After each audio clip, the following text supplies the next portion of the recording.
My name is Dionne Levine. I presently live in Center Merches, but I spent all my summers at Chicken Hill at my grandparents'.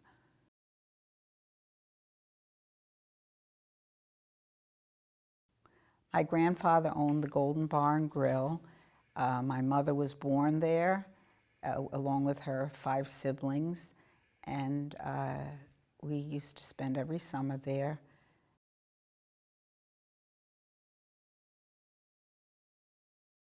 My father was Jack P. Michaels, and he always wanted that to be known. And he bought what was called Dirty Mary's, which was a bar in Setauket in the village. And he had that for a few years, and then he bought and remodeled the corner, which he called the Country Corner, which is also a bar and restaurant. He owned it for about 25 years.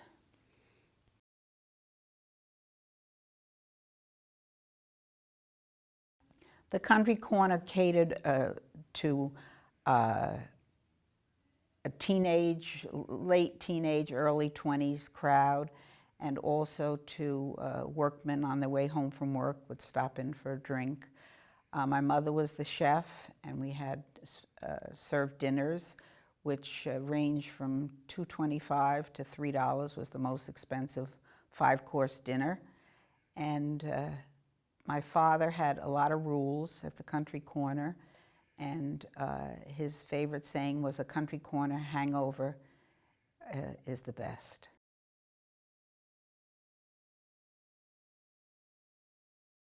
No smooching was one of the rules.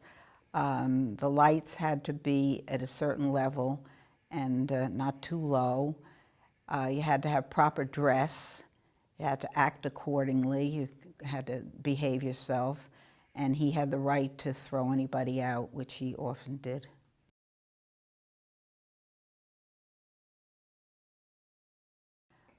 When my father and mother married, they lived in the Bronx, and he always came with my mother from the time they were married at summer for the weekends. He worked in the city. He was in the beauty parlor supply business, and he would come out on the train on Friday night in the summer and go back on Sundays.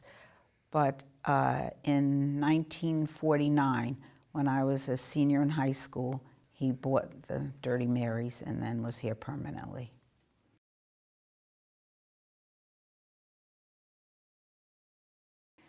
My grandparents came here when they were quite young. They met here. I believe they worked at the rubber factory. And they were married when my grandmother was 16, and they were married at Lade Bray's Nursery, which is on Route 25A in East Setauket. And then I don't know how soon after he bought the bar and raised 6 children, 5 daughters and 1 son, and lived there for the remainder of their lives.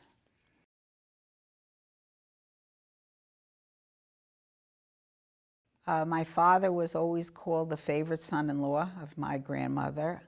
I don't know if that's because he was from Russia, where they were from. He was from Grodno, which is between Minsk and Pinsk, which was always a family joke. And my grandmother was a wonderful cook. She made all these wonderful Russian Jewish food, and she had a summer kitchen where in the summer she cooked. It was sort of on the side of the house. And my mother had 4 sisters and 1 brother. The brother was the pet. That was Sam Golden. And he never had to do anything as far as in the house. And the girls, they always told the story how they did the dishes every night, and my Aunt Sookie would pass out. She would faint every night when it was time to do the dishes, so that she never had to do the dishes. And she continued that way of life most of her life. She never really did much of anything but looked beautiful. And my mother was very close to her siblings, and they remained close their whole lives.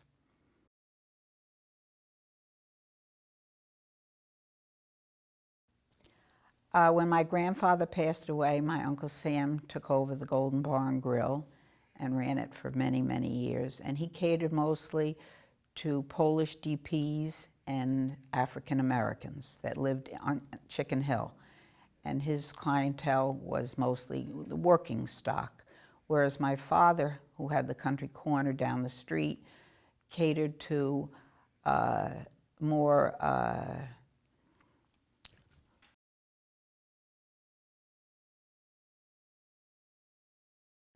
after my grandfather passed away, Sam Golden, his son, took over the bar, Golden Bar and Grill, and he catered mostly to Eastern European displaced persons from the war. He had also a large African American population, a real working class type. There were very few women ever came in the bar. They were mostly all working men. Whereas my father had a more sophisticated crowd. He had the university opened, and he had a lot of students from the university, and a different class of people came to his bar.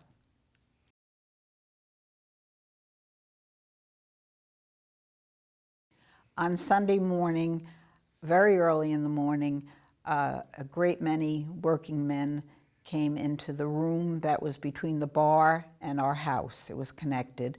And they'd sit around and drink Boilermakers. And the reason they came was because the bar was not allowed to be open until 1 o'clock with the blue laws.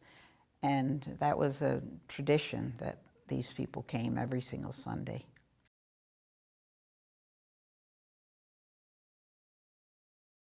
I think I was just about graduated high school in 1950, and they were renovating the synagogue, which had been closed for many, many years. I'm not really sure of the year. And the building existed, but it had been closed. And I know my father got a chandelier from my aunt's catering place in New Jersey, and that was put up in the front hallway. And people did do a lot of contributions to make that synagogue go. And we used to come from Forest Hills, where we lived, for all the Jewish holidays. And my brother had his bar mitzvah there. And it became quite active in the 50s and 60s.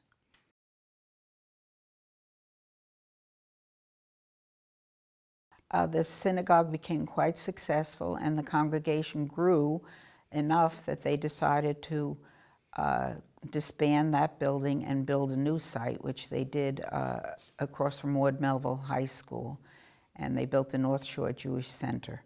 And that, of course, is a very flourishing Jewish community today.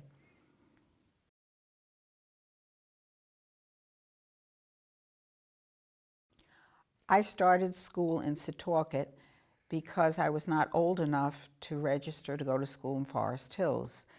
And I knew how to read and whatever, and so my mother decided to register me in Setauket because they took me at the age of 5. So I went to the first grade in Setauket, and I was there for a couple of weeks, and they put me in the second grade because I knew how to read better than some of the other children. And then when I was there about a month, my mother moved us back to Forest Hills, and they had to enroll me in school, even though I was underage, because I had already been in school. So I went into 2A. They had the school in January would switch from A to B. And I was there for a very short time, and they put me in 2B. And so then I was in 2B, and then the following September I went into 3A, and they took me out of 3A and put me in 3B. So I never really had a full year of school till I was in the 4th grade, and all my friends are 2 years younger than I am because I was ahead of myself. So I went to school from that time until I was a senior in high school. And when I was a senior in Forest Hills High School, my father bought the bar, and I still had the year to go to February. I graduated high school in February. And so I stayed in Forest Hills by myself at the age of 16, while my mother came to Setauket with my father, and I would come home on the weekends. But when I went to school, after a while, my mother gave up the apartment, and I commuted from Setauket to Forest Hills. I got up at 5:30 in the morning. I took a 6 o'clock train. I walked to the corner, and a Mr. Bracker would pick me up. He would be on the same train, and he would take me to the station. And I'd get to Jamaica about 7:30, and then I took a bus to Forest Hills. Then I took a school bus to school, and I reversed it in the end and came home and got home about 7 o'clock every night. And I did that for about 3 months.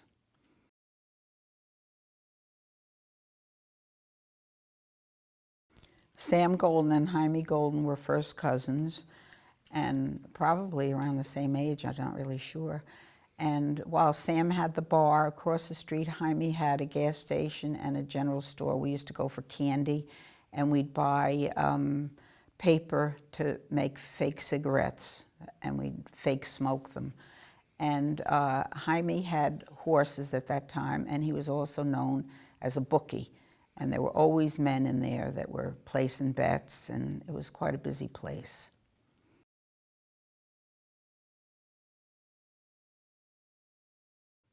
Jaime had a crow by the name of Jake, and it talked. It was very, very smart. And he used to sit on top of the gas tanks outside, and when the people came, they'd always say hello to Jake. And all of a sudden, he disappeared, and he was gone for a while. And I believe he was found in Queens somewhere. And I don't know the story of how he got back home, but he did come back home.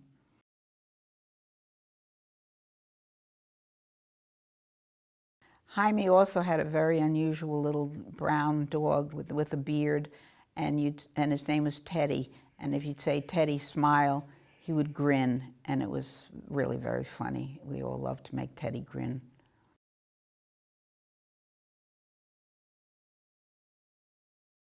My grandfather had apartments next to the Golden Bar and Grill, which Sam became the landlord of after my grandfather died. And I think he was very kind to those people that lived there.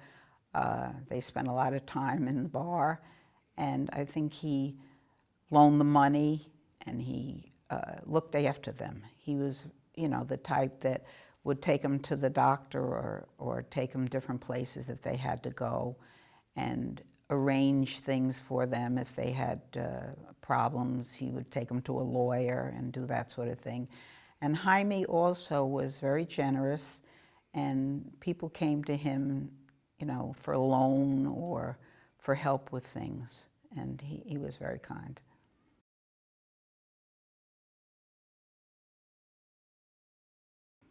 I think the people on Chicken Hill depended on Sam and Jaime. Rather than go to a lawyer or rather than go to somebody for a bank for a loan, they knew where they could go, and they would always get help in that way. And I know that my Uncle Sam always was very kind to people and very helpful. And I'm sure a lot of people could tell stories about things that he did for them that they couldn't have. He helped them buy property, he helped them if they were down and out, and he always had jobs for them. That's another thing. He got a lot of people on Chicken Hill jobs at farms or, different places, and I believe Jaime would do the same.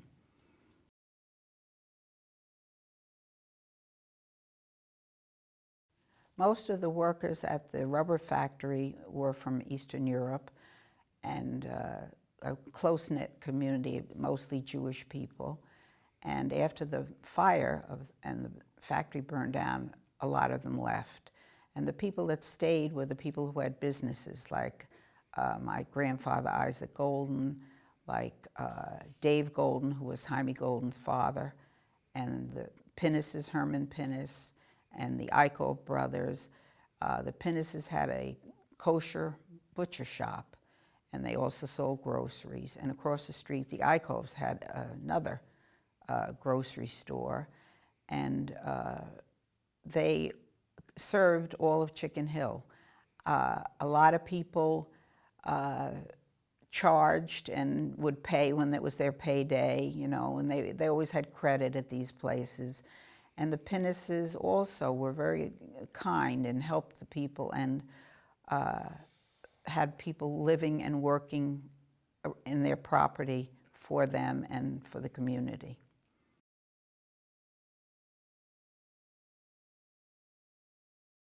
I think my favorite memory is playing in the backyard with the Streleckis and Hubble and his brother Beebe and their cousins Poogie and Diddle. And we used to play hopscotch and jump rope and all kinds of games. And we always stayed outside, pumped water from the pump, and just had nice times together.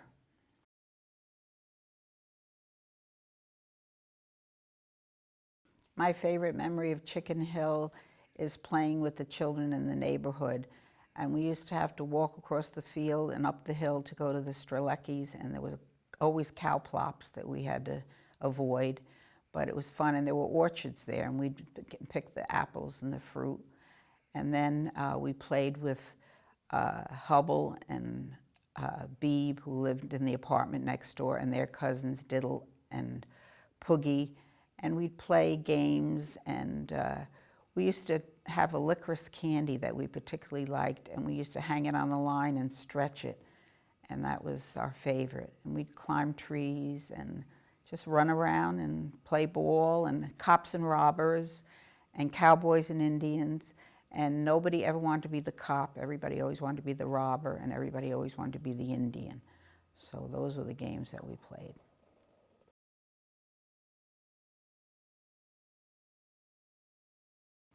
I think times at that time were nice because we didn't think anything of color or who was Jewish or who was African American or who was Polish. We were all together. We were just kids playing, and we all got along. There was never, ever, I cannot imagine any bigotry at that time.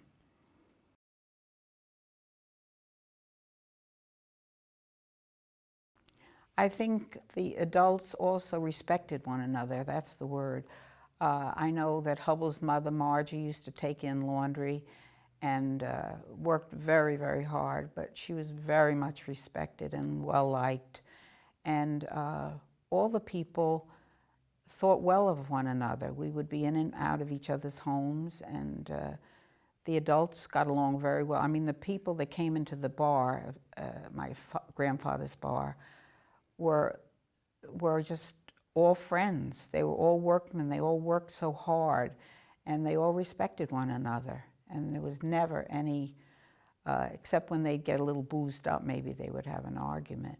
But they always made up the next day. There were two men that I remember that my grandfather rented rooms to, house to, Tony and William. And one was a giant, big, fat guy, and the other one was a little teeny guy. And every Saturday night, they'd get drunk and fight, and every Sunday morning, they would sit and hug each other and kiss each other and cry. And my mother used to call my cousin and I Tony and William whenever we had a fight, because we'd always make up.